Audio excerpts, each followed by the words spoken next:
जय जगन्नाथ राधे राधे ग्रांडमा ओडे रोसे चैनल तरफ ग्रांडमार समस्त को अनेक अनेक स्वागत। यहाँ देख ग्रांडमा यहाँ कितने सुंदर इडली बनई। यहाँ कौ इडली कह तो पिले यहाँ हूँ मिलेट इडली। मु तो रागी इडली देखी, प्लेन इडली विभिन्न प्रकार देखी। आटा मिलेट इडली देख, मिलेटा एत भल जिनस पूरा छोट ठू बड़ पर्यंत समस्त मिलेट खाइबा उचित। मिलेट रे पूरा आयरन फाइबर प्रोटीन पूरा भरपूर अच्छी। आटा खाइले एलडीएल कोलेस्टेरोल आमर कम करे शरीर रू। आटा वेट लॉस रे भी बहुत साहाय्य करे। जदि तुमको वेट लॉस करने की इच्छा तेरे मिलेट जरूर डेली खाइब। देख तेरे ग्रांडमा तो गपिले एमती गपुथुब ना, तेरे देख यहाँ केमती कौन केते क्वांटिटी बतुरे क्वांटिटी तुमको देखनी। मुझे बतुरे की पानी पकई देती। यहाँ हूँ यार परिमाण भाग माप हूँ 2 गिना, गोटे गिना कि कप कि ग्लास कि जहाँ सेट करदेव। यहाँ मुझे गिना रे 2 गिना मुझे मिलेट आ गोटे गिना जो इडली चाउल अरुआ चाउल आ गोटे गिना बिरी, अधा गिना चूड़ा आउ 2 चामच मेथी। आ तुम्हें सागु भी चाहिए पकई पार, किंतु मु सागु पकई नथली।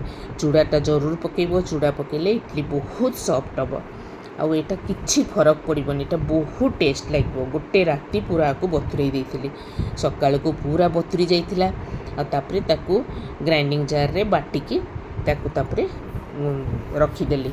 बाटी सारा पर घंटे 2 घंटा घोड़े रखीदेव जे फर्मेट हाँपाई टिके जमी फुलीज। आ बेसी करनी कारण बेसी हो गले खट्टा लगे।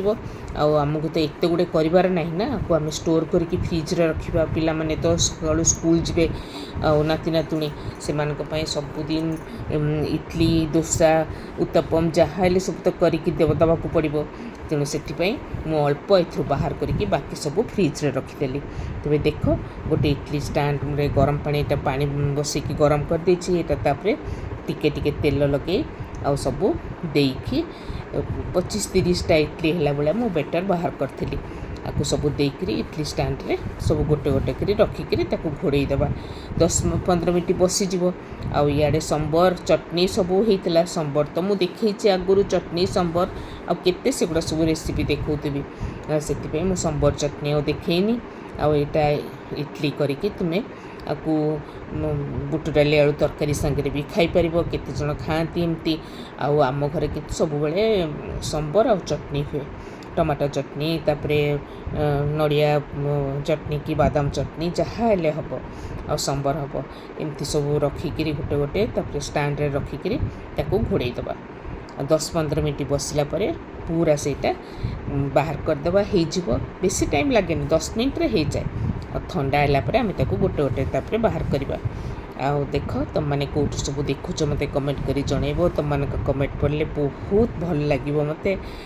मो रेसिपी जदि भल लगुव मो चैनल को जब नुआ हो जाए सब्सक्राइब करन जरूर सब्सक्राइब करदेव। छोटिया लाइकटे कर सांग साथी बंधु परिजन साई पड़िशा समस्त संगे शेयर कर। शेयर करने को जपरी बिल्कुल न भूल।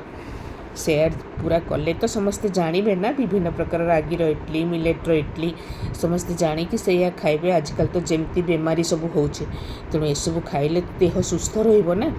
देख आ भितर इडली हो गला 10 मिनट भितर। आउे काढ़ी ठंडा करी बाहर करी देख केते सुंदर सॉफ्ट स्पंजी इडली होती पूरा जालीदार। देख केते बढ़िया होती। तेबे रोची मुझे नुआ नुआ रेसिपी नहीं बहुत जल्दी तुम मन पाखु आसबि, किंतु सब्सक्राइब करने को भूलबनी पिले। जय जगन्नाथ राधे राधे।